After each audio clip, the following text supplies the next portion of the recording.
So my name is Sumetha Rao, and I work with Louisville Metro Government's Office of Advanced Planning and Sustainability. And I am here today with members from the Louisville Sustainability Council, from Solar Energy Solutions, and a lot of our other individual and community partners who have been very instrumental in getting this campaign up and running. So we're very excited to be here and to see all of you here as well.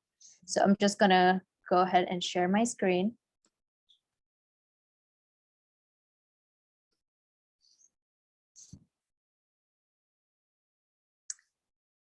All right, so let's jump right in. So the Solar Over Louisville campaign. Our agenda for today is we'll start off with a quick introduction to the Solar Over Louisville campaign, and then we'll jump into a Solar 101 session with SES. So Solar Energy Solutions, our solar installer, will walk you through everything you need to know before you get into solar. We also have Carl Hall, who is, just like many of you, a resident who has already got solar installed on his home, so he'll be able to share some experiences on how that went with him.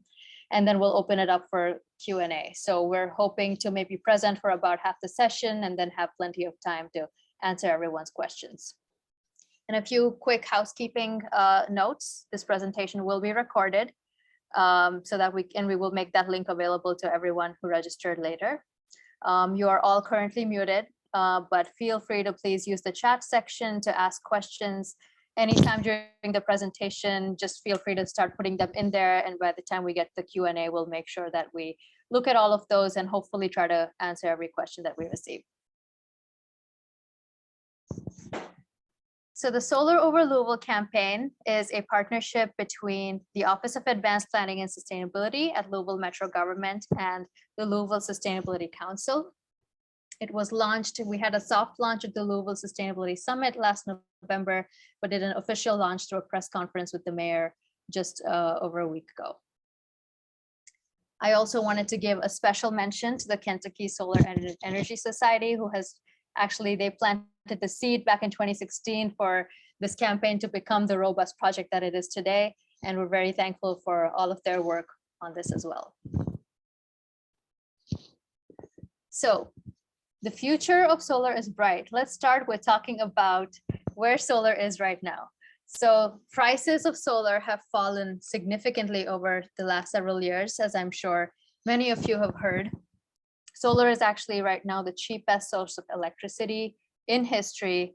And not only is solar doing great and gaining great global traction, but it's also seeing a lot of growth locally in Kentucky. So Kentucky is starting to invest a lot in solar. We have currently installed capacity for over 7,000 homes. We have over 1,000 solar jobs, and we have about 137 million invested in solar.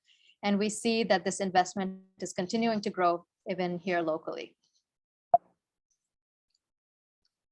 So why would a resident be interested in solar? I'm guessing that most of you already know this since you're here on this call.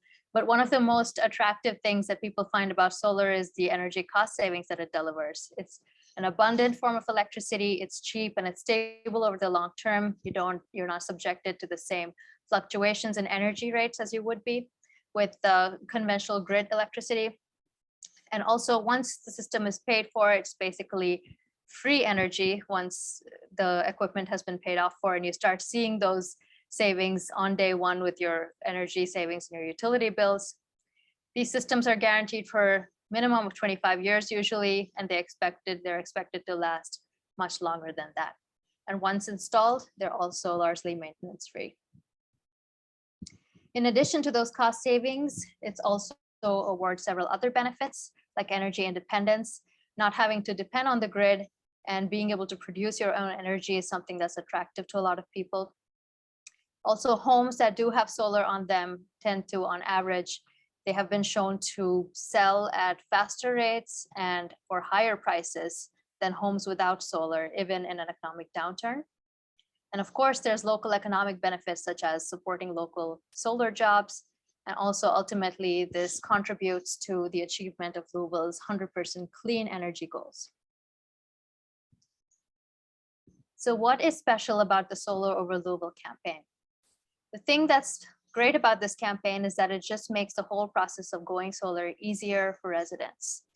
And the way that it does this is by offering residents a chance to band together so that you can access a bulk purchasing discounted rate on solar. And we offer this benefit in two ways. First thing that we do is we pre-screen these homes of the applications that we receive so that we have a whole bunch of homes that have been evaluated to be suitable for solar. And then the second thing that we do is we go through the process of vetting a high quality solar installer so that residents do not have to go through the hassle of getting multiple quotes from multiple vendors. And they already have a solar that has been vetted by the city and is offering a great price. And we help negotiate that discounted rate as well. So talking about eligibility, this campaign is actually extended beyond the Louisville region. Some of you may not be aware of that. This is open to the entire greater Louisville region, but you'll see these little X marks on the counties here. And these are the counties that will have an extended territory charge. So there might be an added cost. There will be an added cost on installations in those areas just because of the extra distance that will have to be traveled by the company because it's outside their regular territory. But all of these counties are welcome to apply for this. And while we're opening this primarily, while we're focusing our communications targeted towards residents and homeowners, we aren't necessarily excluding commercial developments. So if there's somebody out there who's on this call who happens to have a non-residential property that you think would be a good fit for solar, feel free to apply. And if it's a suitable fit, if it's something that this campaign can manage within its scope, we will definitely try to fulfill that. There is a limited sign-up window that everyone needs to be aware of. We are hoping to have this campaign on an annual basis, but for this year, we have opened registrations and it will be open until the end of June. So some next steps, I know a lot of you have already signed up for this program through our sign up form, but in case you haven't already done this, you can go to the website over here, 100%lou.com/2040, and this will take you straight to the Solar Over Louisville page that has a sign up form. So you can go and fill out the sign up form. It's pretty simple. It asks for basic contact information. The only additional information that you would need to collect is be prepared to provide the age of your roof and what type of material is used on your roof, as well as have the last 12 months of your energy usage with you to enter into that form. So a lot of you who are living in Jefferson County will be served by LG&E, and this is an example of a LG&E bill. So your most recent bill will show you the last 12 months of consumption here. So you can see those blue bars. You just have to add up those numbers and put in the last 12 months of those numbers of kilowatt hour usage into the form. And in case you are with a different electricity provider, then you may have to just go back and collect the last 12 months of bills and add that up, or you can just send us those bills and we will do that. So coming to the installer selection portion, it was really important for us during this campaign to select a company that has, providing a really good price for our residents and is supporting local jobs and also has a great high quality work history, especially in the area, and is providing good quality hardware. And we were able to settle on Solar Energy Solutions. We are very excited to have them as a partner. Not only do they have a really great track record in the region, but they're also very familiar with these types of solarized campaigns that they've done in other cities in the region. And they're offering a really great discount, 12 to 19%. And this is a good time for us to make an important note. We have been hearing from a few of you residents that other companies have been calling you and indicating that they're associated with this campaign. And we just want to clear up that Solar Energy Solutions is the only company that we have vetted and we are working with. So remember this name, remember their logo, and make sure that they are the only ones that you are working with when they call you. We have been hearing that other companies have been calling and claiming that they're associated with this campaign. So please steer clear of those things because we have not vetted those companies and we don't recommend that you go with somebody who's making false claims. So just wanted to stress that point. Other than that, once again, this is our website. If those of you who haven't already been here, please go check it out, learn more about the program, and sign up. And now I'm going to hand it over to Solar Energy Solutions to jump into their Solar 101 presentation. Yeah, thank you, Sumedha, and we are thrilled to be working with Metro Louisville on this project and campaign. We've had overwhelming response thus far, and so that's been really exciting. I'm going to go in and go ahead and share my screen here. Is everyone able to see that? Yep. Okay. So yeah, a little bit more about Solar Energy Solutions as a company. So we have been in business since 2006 and headquartered in Lexington with operations in Louisville, Indianapolis, and Cincinnati. But the vast majority of our projects have been in Kentucky and in kind of the Louisville, Lexington area. So we do kind of a mix of a lot of residential projects, a fair number of commercial projects as well, and have done projects, over 30 projects for the National Guard, U of L, UK, a couple for Metro Louisville, several for city and county government of Bloomington as well. The photo here is of Oxmoor Mall and Mall of St. Matthews, which I believe is the largest kind of rooftop solar installation in Louisville, which we completed a couple years ago. So over 2,200 kind of projects in total, the vast majority of which are in kind of central Kentucky. So again, just a little bit more, we're a woman-owned business with roughly 50 kind of employees, a little under 50 employees. We've done grid tied, solar with battery backup, even some off-grid systems here and there. So a whole host of, project varieties, and really try and tailor things to what the need demands. And then certainly pride ourselves on some technical expertise. So NABCEP certification is kind of the highest solar specific certification you'd have in the field. A lot of companies will tout that they've got, their owner or one or two folks that are NABCEP certified. We really make an effort to make sure every single install team lead is NABCEP certified. So we've actually got a sixth one that's getting a certification as well on one of our Lexington teams. But Dane is our lead installer in Louisville. That's going to be doing the vast majority of these projects. He's been in the industry since 2014, works in solar every day, and has got the highest certification in the field. And all of this kind of aim and the variety of projects we do is driven by the need to put more solar on roofs, whether it's, coming at this from an environmental kind of climate perspective, if it is, thinking about insulating yourselves from future utility costs, or just trying to have a more predictable kind of utility cost, or thinking about reliability, whatever the need is, it is there, and it is becoming increasingly urgent.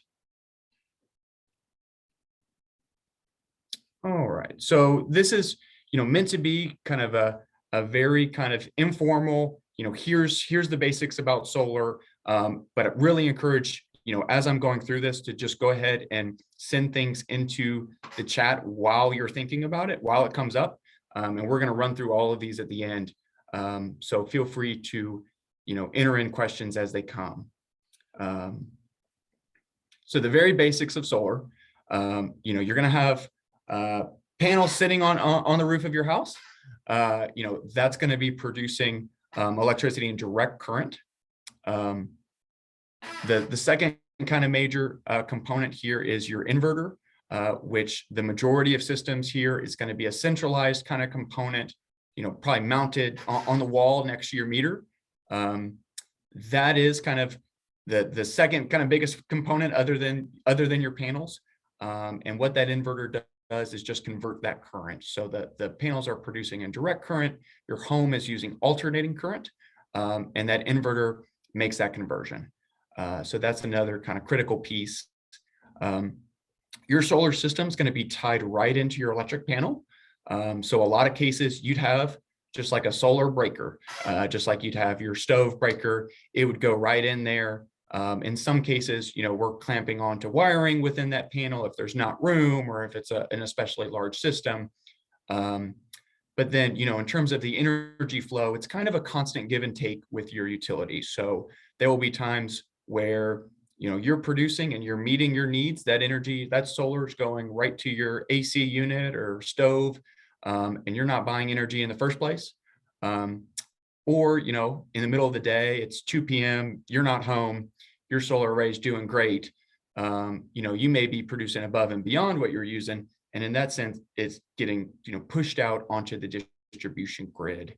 And your utility will compensate you for that. But one of those steps is that we will swap out your meter for a net meter, or the utility will rather, we'll kind of coordinate that to track those credits and make sure you're being compensated appropriately.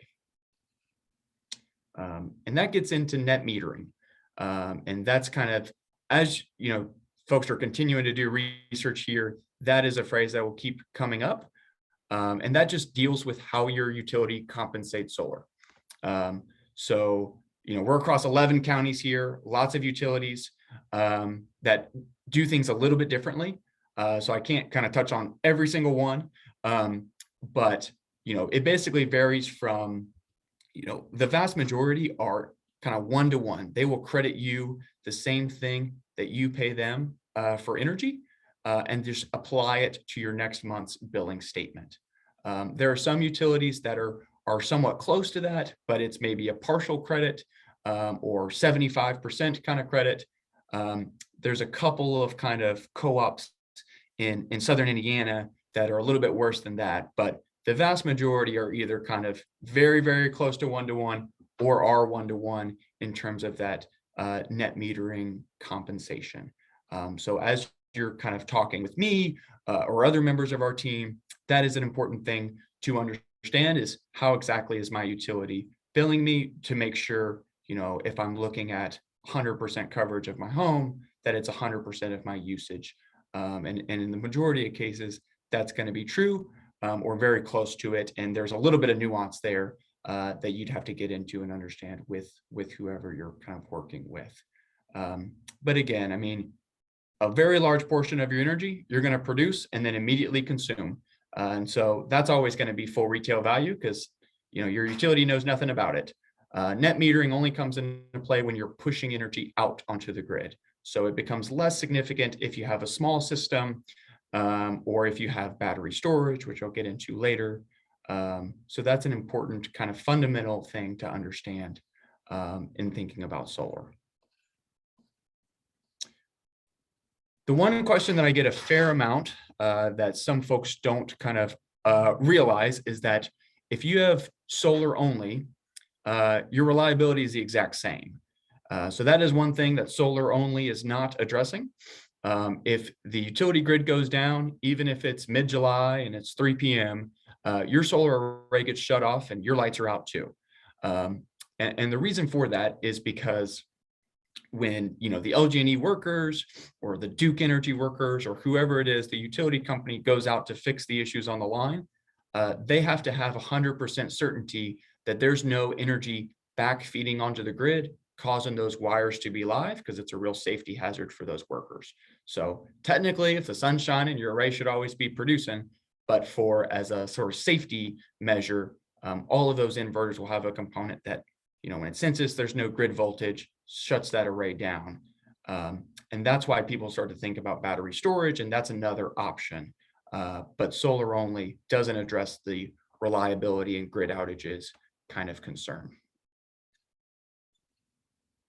Which leads you into battery backup. So, a large portion of our projects, but not yet a majority, I'd say roughly kind of 30 to 40% of our projects will include battery storage at some point. over the system life. So the benefits of it, is if you've got a full kind of one-to-one net metering, think about it like a generator almost, except it's not making any noise and you're not worrying about fuel, and you get to be charged from your solar. The drawbacks is that you're paying for a battery. It's certainly going to add to system cost. If you don't have issues with reliability, it's probably not a need that you're trying to address. So I always kind of consider battery storage as an add-on, but not necessarily an essential component to a solar system. You can certainly have solar only. Most people only have solar only for their system. And it's relatively straightforward to, add battery storage later. You just want to let us know ahead of time. We'll plan for it. And it could be as simple as a plug and play 3-hour install should a year down the line you look to add batteries. And this is pretty straightforward. I'll just kind of go through it. I mean, it's basically when the grid goes down, your solar continues to feed the battery, battery feeds the home. It kind of intercepts or fits right in between that initial equation so that when the grid goes down, that battery, if it's Tesla Powerwall or any kind of residential battery, it kicks on and you still have the lights going. And not only that, your solar continues to feed the battery and your solar continues to produce. And I will let Julie go for kind of evaluating your home.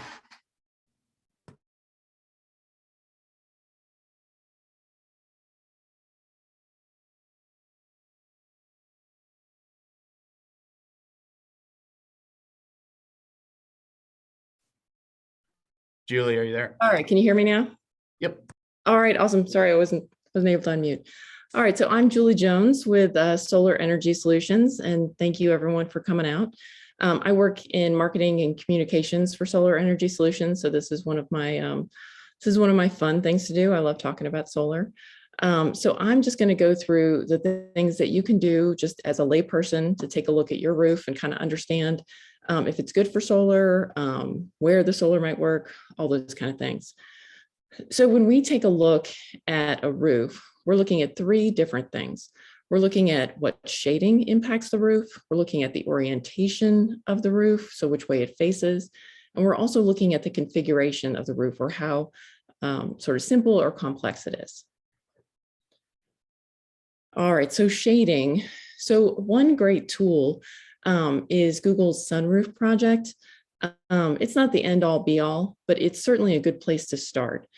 So these are 3 pictures from, Google's sunroof project, and it shows you 3 different sort of things you might see. So obviously the first one has, no shading, and you can see that that south side is bright yellow and it's getting a ton of sun. So that's awesome. So the middle house has partial shading. So you can see one roof is bright yellow, the other one is a little more orange. So, the things that you could do with that is, maybe just put solar on, the better roof. If you did want to remove the tree, because the tree is what's causing that shading, you could do that, or you can just kind of look at how much that would put out. It's going to put out, more at different times of the year. And then when you get to the one on the right, you've got a lot of shading. So this roof is not going to be ideal, and the benefits of all those trees, I mean, they keep the house cool. If you've got a house, similar to this, you may want to think about, sort of other, other things that you can do to be more sustainable or to, lower some energy costs. But that's where you're going to be sort of maybe not a great fit. All right, so then what we look at is the configuration of your roof. So, panels are about 5 feet by 3 feet, roughly. So they're rectangular.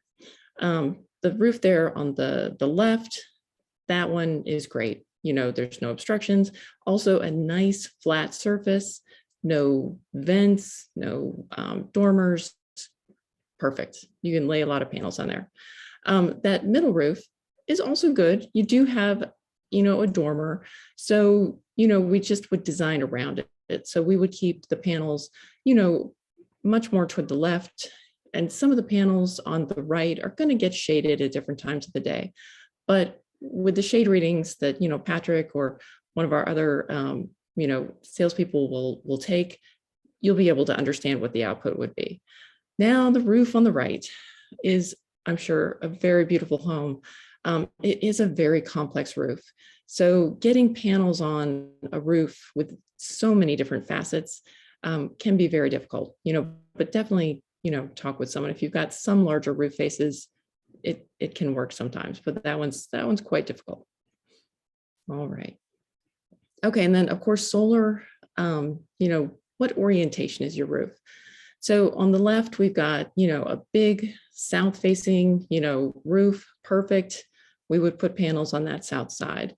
Now, the east and the west, you're going to get a little less output out of them. But if the pitch of the roof isn't, very extreme, they can work very well. You'll get a lot of morning sun on the east side, and then you'll get a lot of the sun, evening sun on the west side. So your output, when compared to a complete southern roof, might be about 10, 12% less, but still could be very worth, putting solar on. And then you can see not every house is exactly, due south or due east or west, but, in a situation like, the one on the right, we just look for the best, roof surface. So we'd probably go with that, southeast facing roof on that one, depending on the size of the other roof. All right, and then what if your roof isn't good for solar? So a ground mount is a great option. If you've got space, a large yard, or you're in a slightly more rural area and you've just got lots of space, a ground mount can be a great option. The nice thing is you can put it facing directly south. You can, put it away from any sort of obstructions or any shading. You can just put it in the ideal location for solar. And then, you just trench the power over to the house.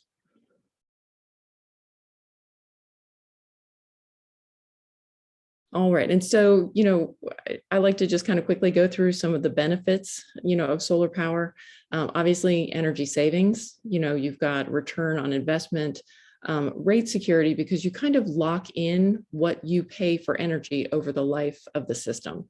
Energy security when you've got a battery involved, so that would protect you from outages if you're in an area, where there's lots of outages. The home value increase, Sumeda talked about, and then of course it is better for the environment. So if that's one of your motivations, it definitely is. So here's the return on investment. So this is a graph that kind of lays out, a system over its 25-year guaranteed life. Now, solar panels will put out power beyond 25 years, but they all have a specific percentage that they're guaranteed to put out at the end of 25 years. So that would be 85% or different percentage for different panels. So we usually just do the 25 years, and sort of map it out. So you can see on this particular system, when you take into account the cost of the system minus the tax credit, and then the utility savings over time, you can see that it will pay for itself right about 11 years. We do also take into account utility increases of 3%, which is sort of a good national average that isn't sort of overly optimistic. So rate security, this is what I was talking about. So if you kind of look at sort of the net cost of a system and look at all the power it will put out over the 25 years, you can do a calculation and come up with, in this case, about just over 6 cents per kilowatt hour. Now, if utility costs vary across all the different utilities here, but even if you're about 10 cents now, that's 40% of your, that's a savings of 40%. And that will go up, year after year. I know recently, 2 of the big utilities had almost 10% increases. And then of course, energy security. And I think Patrick covered this pretty well. When you add a battery, then you're saving power.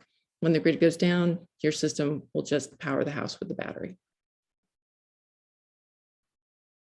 And then the home value increase, again, homes that have solar are shown to sell, faster and to sell more. And then we've got some different articles. This is actually in a blog post on our website, so you can get all this information. All right, and then one of my favorites, better for the environment.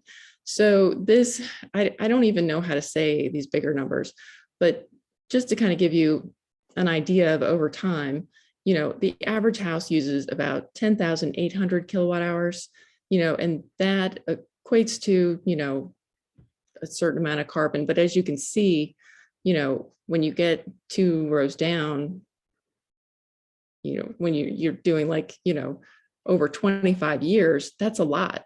And then if 1 in 4 houses was to go solar, I mean, it's almost, again, it's a number I don't even know how to say.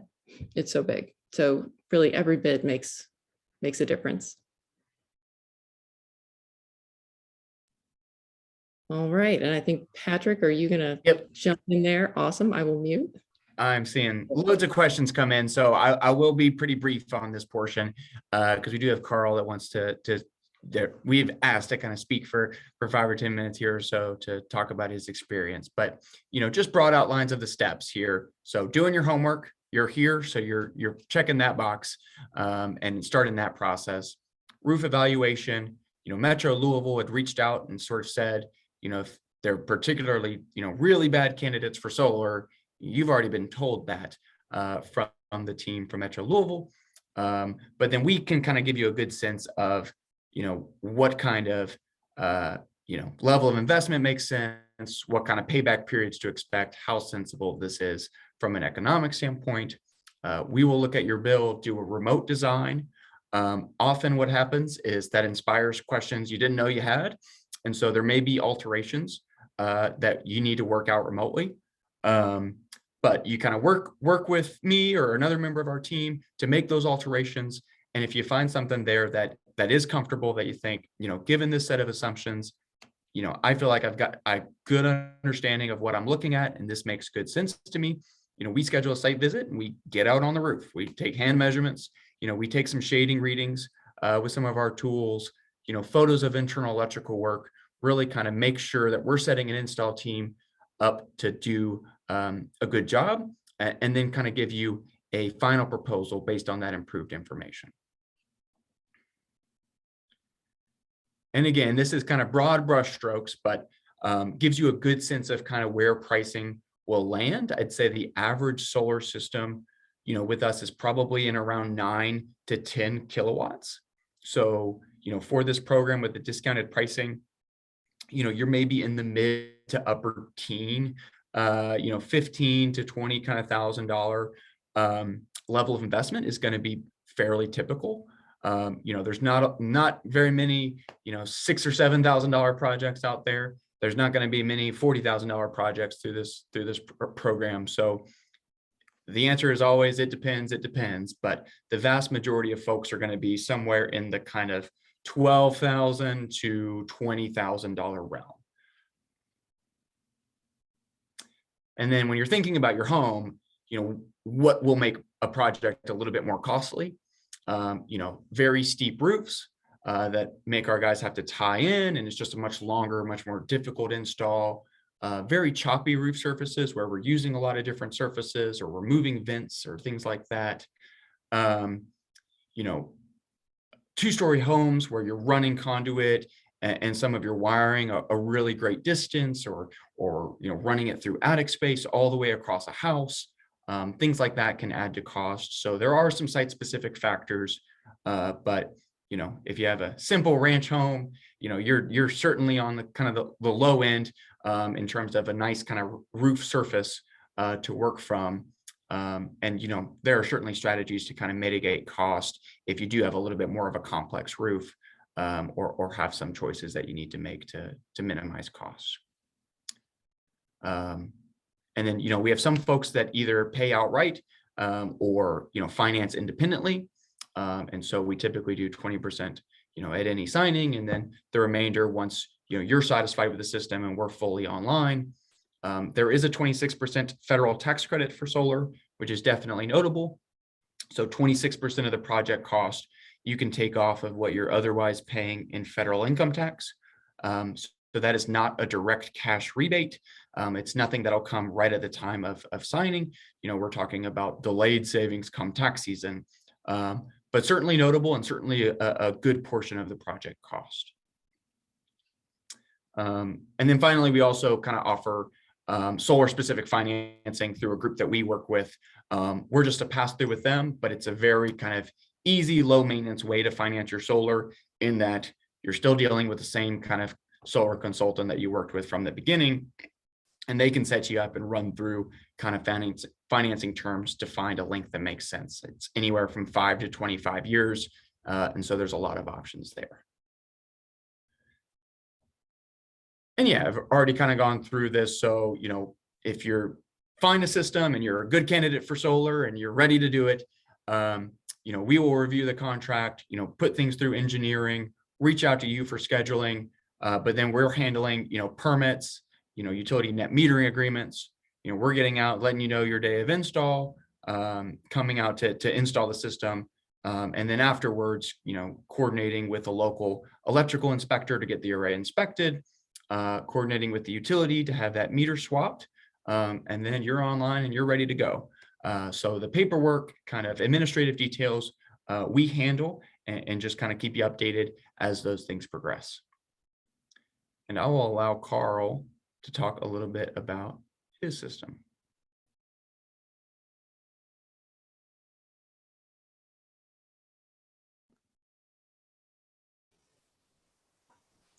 Okay, hope you guys can hear me. Great. Full disclosure, I have no connection with Solar Energy Solutions other than the fact that I have been a customer of them in the past. So I've only been asked here to share my personal experiences with the system that I have. Anyway, about 11 years ago, my partner Diane and I decided we would remodel our house. The object of the renovation was really kind of twofold. The first part was we're an aging couple, in case you haven't noticed. And one of the things we wanted to do was to make the house a little bit more convenient for a couple that is getting older, so that we could stay in the home longer, maximize our longevity in the house before we were dragged away drooling and demented to some memory unit in a nursing home. In any case, we did some substantial renovations to the home, which included an addition and just about modifying every other room in the house. And we also wanted to do something that would allow us to make the home substantially more energy efficient. Actually, both parts of the project were successful. The home is much easier to live in now. And even though we added a substantial number of square feet to the floor plan of the home, our energy bills actually were less after the renovation than they were before the renovation occurred. So great, a win-win. And as we were sitting there after that was done, we realized that although our energy bills were less, we still had energy bills. And the energy was coming from sources that were not exactly the most economically kind.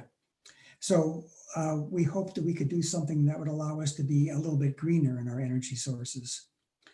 So, as I said, I've been a customer with Solar Energy Solutions. They ended up being our contractor for the system. And in April of 2013, we had 2 arrays of 10 panels plus a solar hot water heater installed in our home, a little over 5 kilowatts. I think we've already heard about orientation being an issue, and in our home, one of the arrays is on a southeast facing elevation, and the other array, the one you're seeing here, is on a southwest facing elevation. So not ideal, but still really very good. And those arrays allowed us actually to produce as much energy on a net metering basis as we used over the course of the year. So again, we covered 100% of our energy needs. So a year goes by and we're loving the idea of producing energy with solar, but I'm still driving a car that ends up burning gas, and that bothers me. And I keep thinking that if I have solar on my roof, why can't I have solar charging my car?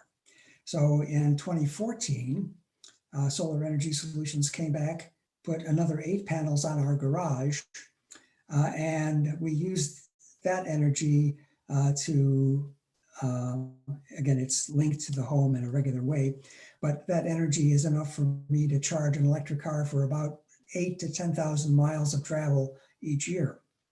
For the first 3 years, I had a Nissan Leaf that I leased. And then after that, I ended up buying a Tesla. So also really wonderful. It was just terrific to be able to drive, realize that my car was being charged with solar energy, and that I had not only zero emissions from the non-existent tailpipe, but also zero emissions in the energy that was being used to charge the battery in the car. One of the presenters, actually probably multiple presenters, have already suggested that one of the problems with solar is that when the grid goes down, your solar array goes down. And in our particular neighborhood, we seem to have a relatively high frequency of solar outages. In the past year, we've had 9. The longest was 10 hours. And it's about a total of 13 hours over the past 12 months that we've been without power. And that actually has been sort of an average year for us. Many of these outages have been really short, but again, one was 10 hours. And one of the wonderful things that has occurred recently is that battery backups are available to supplement solar installations that allow individuals to have solar continue to function even when the grid goes down. So again, Solar Energy Solutions was a certified Tesla Powerwall installer, and we asked them to install a couple of Powerwalls in our home to give us that whole home battery backup. So again, if the grid goes down, all of our home is powered from those batteries. When the sun comes up in the morning, those batteries are recharged by solar. And again, it's been a terrific system in terms of supplying backup energy for us when we've had those outages. I guess in an ideal world, and maybe this program that you're being introduced to tonight is a step in this direction. In an ideal world, it seems to me governments or corporations or utilities would be responsible for helping us make the transition to renewable energy. It seems to me in some ways that having the last person along the path be responsible for this. But since governments in general have not actually been all that responsive in terms of getting renewable energy available to people, again, this program may be an exception. And certainly utilities like LG&E have not exactly embraced the notion of installing renewables. Then I guess it is up to us. And so for me, one of the best things that I've done personally in the past few years is to, again, install solar, get an electric car, and put in battery backup. I can't recommend it enough. It's been a wonderful experience. And I guess that's all I've got. Great. Thank you so much, Carl, for sharing your experience. We've had a lot of great questions in the chat, and I also wanted to offer that, you know, we will start going through some of those questions now, but if we feel like we have more questions coming in, we're happy to stay on a few minutes after 8 if you want. So just letting you guys know about that. So we have been answering a few questions in the chat, but maybe, you know, for the benefit of people who joined a little late or for the recording, we can go through some of the ones that might be common questions. So so let me start off with one question that I saw one topic that I saw a lot of questions on. So SES, there were a lot of questions about the roof. So if someone has an old roof that's in good shape, is that okay? And at what age is a roof too old? And also, if someone does not know the age of their roof, how should they proceed? Yeah. So general kind of guideline there is first phone call, you know, we're always going to be asking about the age of your roof. And if, you know, typical kind of asphalt shingle, you know, there may be a 25-year lifespan to that. or somewhere thereabouts. If your roof is 20 years old, you're probably looking at getting that replaced before putting, an investment like solar onto your roof. At a minimum, we'd want you to kind of understand what that cost would be if you went forward with solar and then in the middle of its life had to have the roof replaced. So it really depends on the difficulty of the labor involved, because we'd come take everything off, let your roofers do their job, and then come out and put everything back on. So it's not like you're paying for the project again, but when that happens, it tends to be around 15 to 20% of the original install cost. So not an insignificant amount either. You don't have to have a brand new roof to put solar on it. I'd say, rule of thumb, if you're under 10 years, I wouldn't think twice about it. 15 is probably more your call and your risk tolerance and comfort level with that. 20, I'd probably say, you really should get your roof replaced before looking at solar. But we're not kind of roofing experts either. So if it is kind of some gray area, always recommend kind of having an independent opinion on that. Great. We also have a couple of questions on whether the system will operate if the electrical grid goes down in case of, weather events and things like that.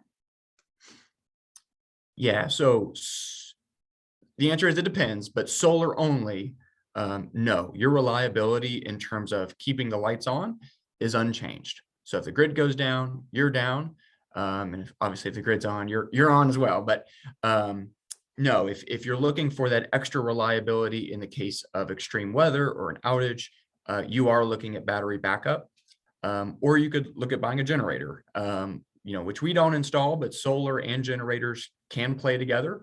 Certainly lots of people do solar and battery backup, even extreme cases where people do all three if they just want to be extra sure. Great, thank you. We do get this question often, and I answered it in the chat, but I'll answer it again. If you bought a home recently and don't have 12 months of energy usage, you can definitely still participate. Just put in the total of whatever months you have and let us know how long you have the energy bills for, and that'll still be helpful information to proceed forward. And also is a program application a commitment? No, it is not. Signing up for this program just indicates that you're interested in it, and it provides us some information to come back with you to get in touch and ask for more information and provide a preliminary proposal. So you're not committing to anything until you've seen the proposal and are okay with everything that's being offered. And just to add to that, even site visits, are free of charge. So remote designs, going through iterations, getting up, taking measurements on your roof, nothing is going to cost you unless you're actually moving forward and paying for a project.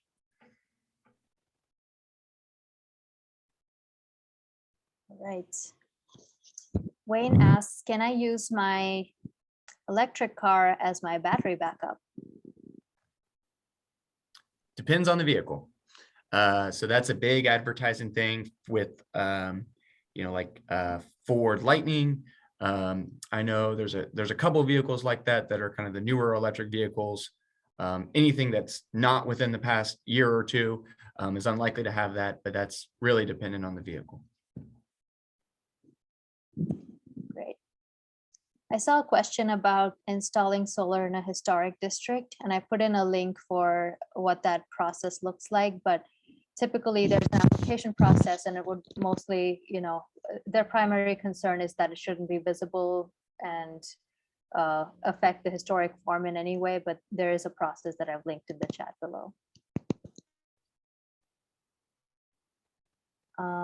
Let's see.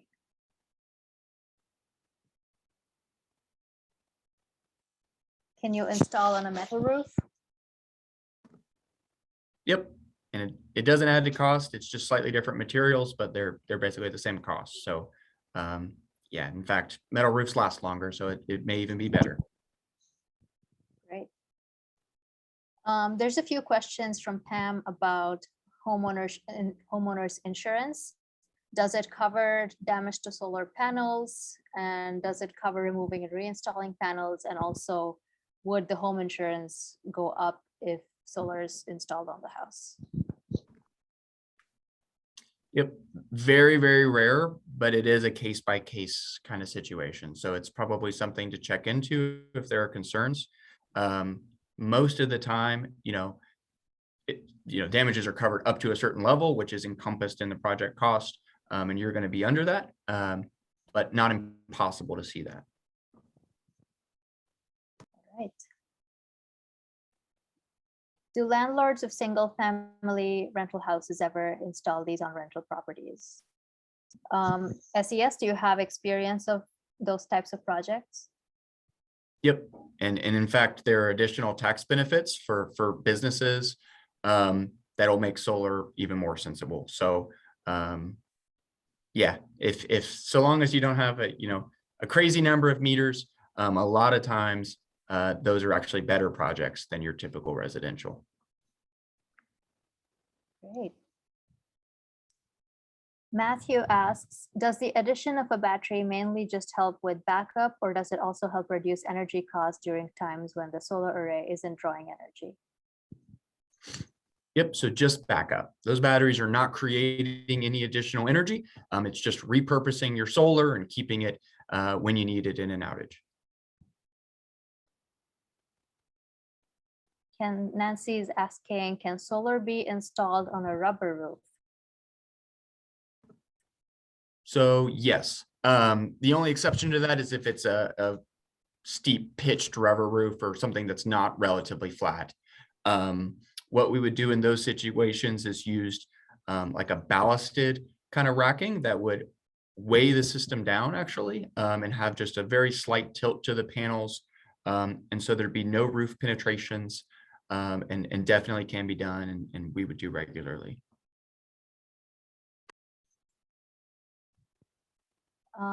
Darren asks, will I have choice on panels? Generally, the black panels with black frames are nicer looking than the blue ones with the silver frames.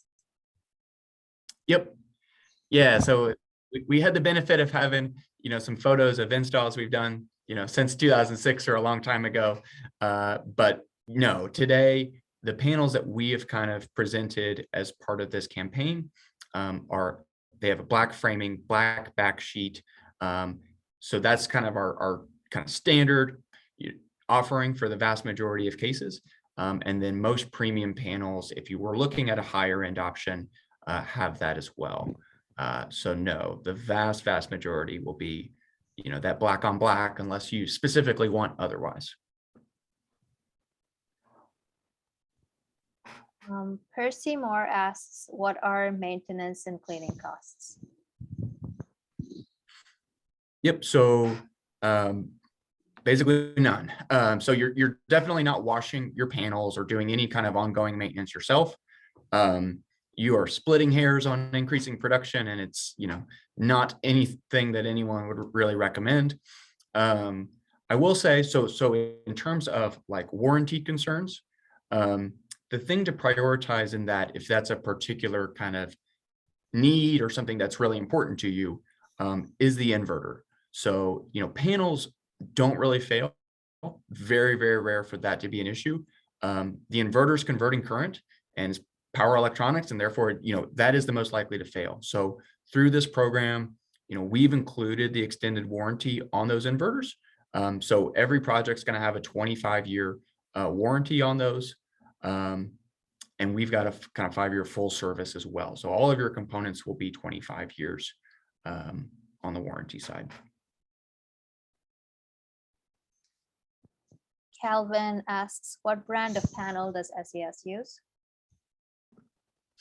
Yep. So we've got options, but the primary one where I tend to start the conversation and where our team tends to start the conversation is called a Hanwha Q-cell panel.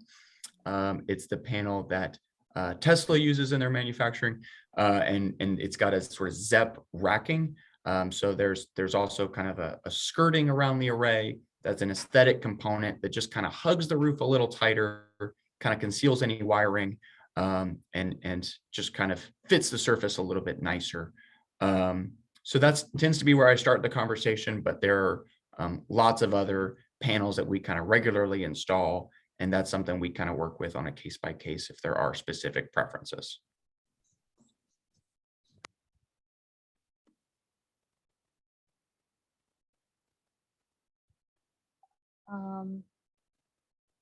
So Rhonda asks, if I signed up for a program a few weeks ago, would I have heard from SES already? What happens next? So I can speak to that a little bit, and then Patrick can jump in. So so we received a lot of signups before the official launch a couple of weeks ago, and then we've been receiving signups consistently since then. So we do have a bit of a backlog. So you may see a little bit of a delay from us initially, but what will basically happen is that we will first send you an email acknowledging that we received your application, and if you haven't submitted your electricity bills, just a reminder to get all of that ready. And then we will do an initial pre-screening to look at the satellite imagery of your house to see if it seems like a good fit for solar. So if it does seem like a good fit for solar, we'll pass you on to SES, and they will be calling you to collect some more information, schedule a site visit, etc. And if it's not a good fit for solar, then we'll let you know that for whatever reason, it wasn't considered a good fit. And sometimes satellite imagery can be pretty old, it can be years old. So for example, if there's a tree that shows up on the satellite image that does not currently exist, then you have a chance to let us know that things have changed, or we have a new garage that isn't shaded, or circumstances have changed, and I would still like to proceed and get a second look, and we can certainly do that.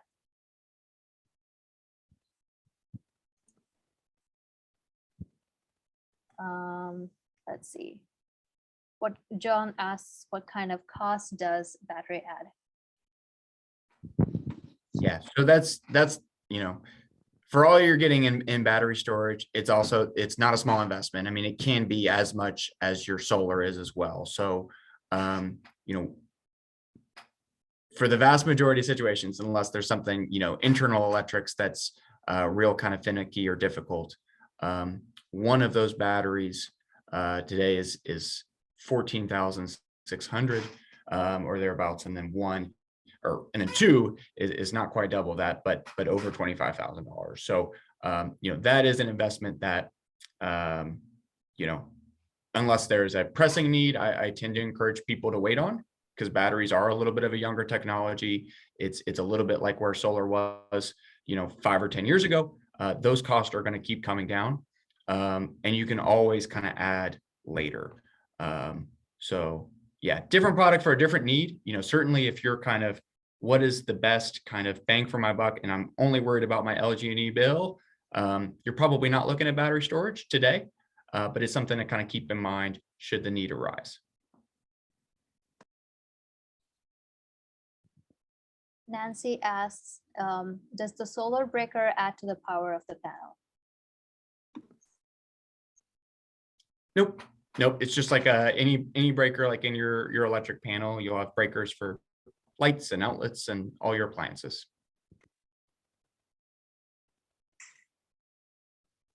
Yolanda's asking, I have a duplex. Can I have it apply on just the side where I live? Yeah, definitely. Right. Patrick, do you want to add to that? Well, so if you rent, you certainly want to get things approved by whoever owns the property. But assuming, you have the blessing of whoever owns the property, yes, definitely.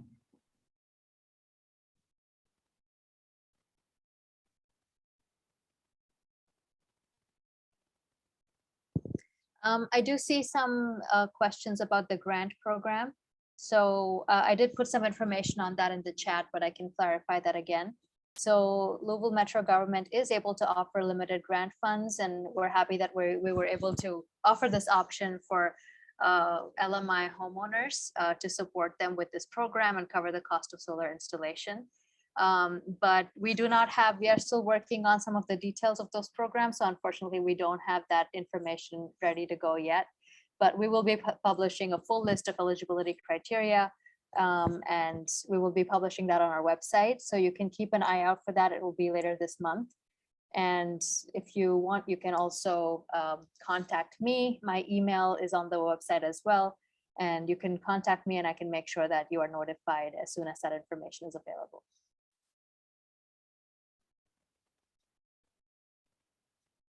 There are some more questions about net metering, and I know, Patrick, you covered some of that in your slide, but maybe you want to do another, just like an overview for people that may have come in late. Yeah, probably not the forum to get into the nitty gritty of every single utility, but I guess a couple notions that some folks have that I will dispel. One is that your utility is never going to cut you a positive check for your solar. So you're not going to just throw up an unlimited number of panels and just have, you know, LG&E or Duke or Salt River or whoever pay you. It's always a credit on your next statements. And so that's one of the main reasons we're looking at the utility bill, because we don't want to overbuild and just have you get credits to nowhere because you can't spend them. So it helps us size the system properly. You know, part of that process in installing solar is that you're swapping out that meter to kind of track energy flow. Every utility that we're dealing with does it a little bit differently. Some it's just very simple and annualized basis. Some are actually tracking energy flow.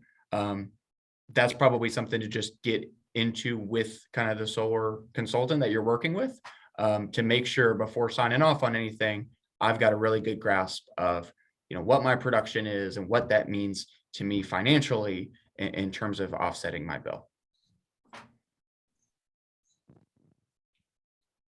Right, great.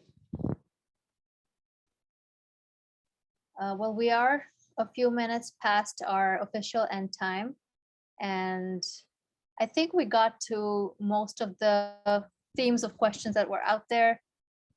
Julia, do you see anything else? Julia or Steve or anyone else on our team? Patrick, if you guys see anything else that you want to take, maybe we can do another question and then we can wrap this up. I can send my email address in the chat as well. That may help if someone has something. It's just Patrick F. So PATRICK F as in Frank, at SESRE.com. And I'll put that in as well, if you do have something that wasn't addressed. All right. Well, thank you all for joining us, and feel free to, I believe I put my email and phone in the chat as well, and we have our website posted there as well. Feel free to reach out to us anytime if you want, if you have additional questions, and we will be doing future workshops as well. I saw that Sarah Lynn offered to share more detailed information about home insurance, and maybe that's something we can get into in a future workshop in more detail if there's a lot of interest in that. So thank you for that offer, Sarah Lynn. And thank you everyone for joining. Very excited to see such a great response to solar in the community, and let's hope this year is a great success. Thank you.